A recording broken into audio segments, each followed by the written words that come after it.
Salam dan bahagia. Kali ini kita akan belajar tentang Teorema Pitagoras. Materi pelajaran matematika kelas 8. Bersama saya, Harna Yulistiarini. Nah, anak-anakku yang hebat, tujuan pembelajaran kali ini adalah menjelaskan kebenaran Teorema Pitagoras, menuliskan rumus Teorema Pitagoras, dan menggunakan Teorema Pitagoras untuk menentukan panjang sisi yang belum diketahui. Baik, kita menuju ke subbab yang pertama, yaitu memahami Teorema Pitagoras. Bagaimana cara membuktikan Teorema Pitagoras? Perhatikan segitiga siku-siku berikut ini. Segitiga siku-siku berikut ini memiliki panjang sisi siku-siku yaitu A satuan dan B satuan. Sedangkan sisi miringnya adalah C satuan. Nah, apabila dari sisi-sisi tersebut kita buat persegi, maka tentu saja luas persegi pada sisi A adalah A kuadrat. Luas persegi pada sisi B adalah B kuadrat.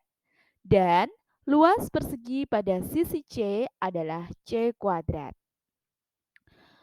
Mari kita jawab bersama-sama pertanyaan-pertanyaan berikut ini. Misalkan terdapat segitiga siku-siku dengan panjang sisi miring C atau hipotenusa, jadi sisi yang terpanjang, sisi miring, sisi yang ada di depan sudut siku-siku namanya adalah hipotenusa. Panjang sisi penyiku yang lainnya adalah A dan B. Kita hitung bersama panjang sisi A. 1, 2, 3. Ya, benar. Panjang sisi A adalah 3 satuan. Panjang sisi B. 1, 2, 3, 4. Jadi, panjang sisi B adalah 4 satuan. Panjang sisi C. 1, 2, 3, 4, 5. Maka panjang sisi C adalah 5 satuan. Nah, berapakah nilai dari A kuadrat? A kuadrat 1, 2, 3, 4, 5, 6, 7, 8, 9. Ini bisa kita peroleh dari A kali A atau A kuadrat. 3 kali 3. Hasilnya 9 satuan persegi. Lanjut, nilai dari B kuadrat adalah 4 kali 4, yaitu 16 satuan. Sedangkan nilai dari C kuadrat adalah 5 kali 5 atau 25 satuan. Nah, dari sini kita bisa melihat bagaimana hubungan antara C kuadrat dengan A kuadrat dan B kuadrat. Ternyata angka 25 ini sama dengan 9 ditambah 16. Jadi C kuadrat sama dengan A kuadrat ditambah B kuadrat. Jadi kuadrat sisi miring sama dengan jumlah kuadrat sisi tegak lurusnya. Baik anak-anak, teorema Pitagoras sudah dipahami ya. Jadi teorema Pitagoras ini berlaku pada segitiga siku-siku, yaitu luas sisi yang pada sisi yang terpanjang sama dengan jumlah luas persegi pada kedua sisi lainnya. Kalau kita harus menuliskan rumus teorema Pitagoras, kita bisa menuliskan dengan sisi-sisi, panjang sisi, sisi yang terdiri dari 2 titik, misalnya sisi C atau sisi AB, seperti itu ya.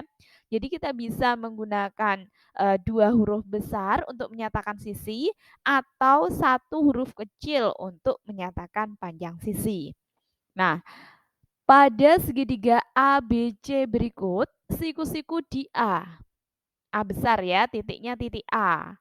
Jadi sisi siku-siku adalah sisi AB dan sisi AC. Kemudian sisi miringnya adalah BC. Atau dengan huruf kecil kita bisa melihat bahwa sisi miringnya adalah A kecil, sisi siku-sikunya adalah B kecil dan C kecil. Jadi kita bisa menuliskan teorema Pitagoras sebagai berikut.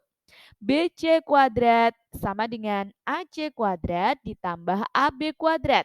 Atau A kuadrat sama dengan B kuadrat ditambah C kuadrat. AC kuadrat sama dengan BC kuadrat dikurangi AB kuadrat. Atau B kuadrat sama dengan A kuadrat dikurangi C kuadrat. Kemudian AB kuadrat sama dengan BC kuadrat dikurangi AC kuadrat.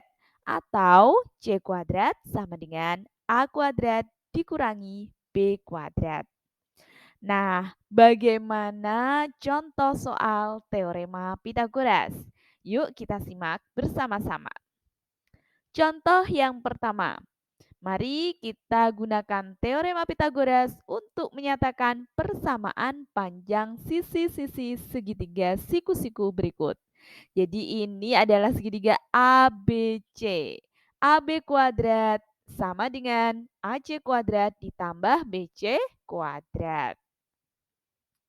Nah, kalau kita mencari sisi siku-siku, berarti caranya dikurangi ya. AC kuadrat sama dengan AB kuadrat dikurangi BC kuadrat.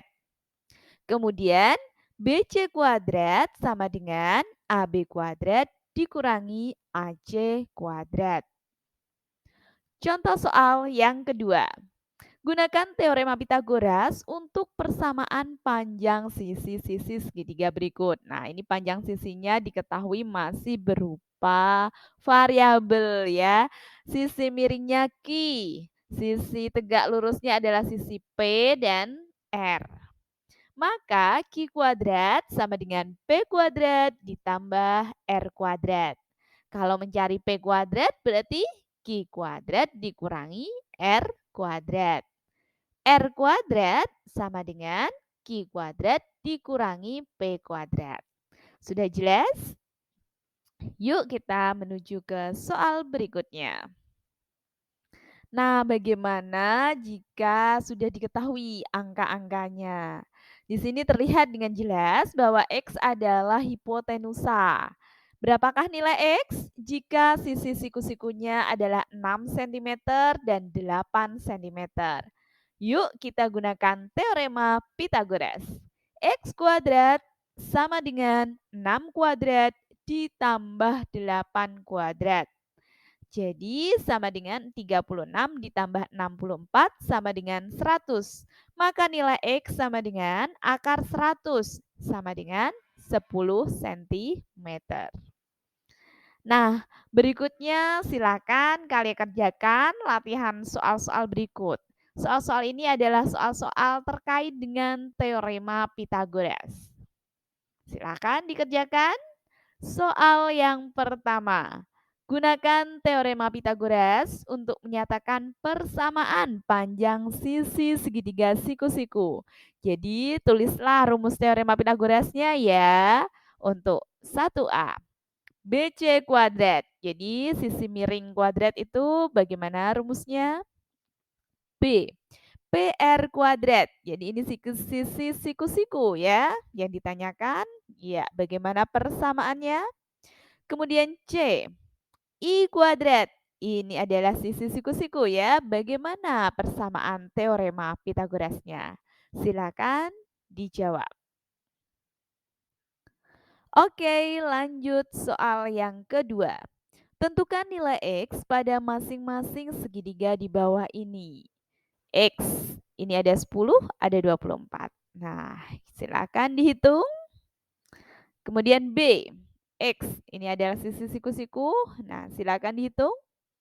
C, X 725. Berapakah nilai X? D, X 8, 4. Berapakah nilai X? E, X 21, 29. Berapakah nilai X? F, X 8, 8. Jadi ini segitiga siku-siku sama kaki ya. Dua sisi siku-sikunya sama. Berapakah nilai X? Nah, lanjut soal yang ketiga.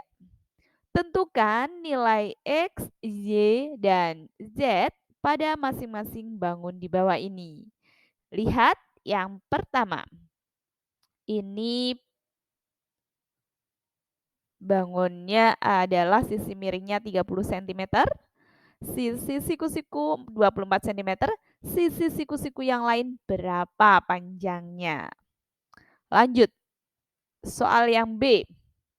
Alasnya 18 cm, tingginya 12 cm. Lihat bahwa ini adalah segitiga sama kaki. Ya, kita potong jadi dua, maka akan menjadi segitiga siku-siku ya salah satunya. Nah, berapakah sisi miringnya atau Y-nya? Lanjut, C. Gambar belah ketupat. Dengan diagonal mendatar 48 cm dan diagonal tegaknya 20 cm. Maka ambil salah satu segitiga siku-siku, tentukan ukurannya, kemudian tentukan salah satu sisi miringnya. Oke, kita lanjut soal berikutnya. Seorang pengamat berada di atas mercusuar yang tingginya 12 meter. Ia melihat kapal A dan kapal B yang berlayar di laut. Jarak pengamat dengan kapal A dan kapal B berturut-turut 20 meter dan 13 meter. Posisi kapal A, kapal B, dan kaki mercusuar terletak segaris. Tentukan jarak kapal A dan kapal B.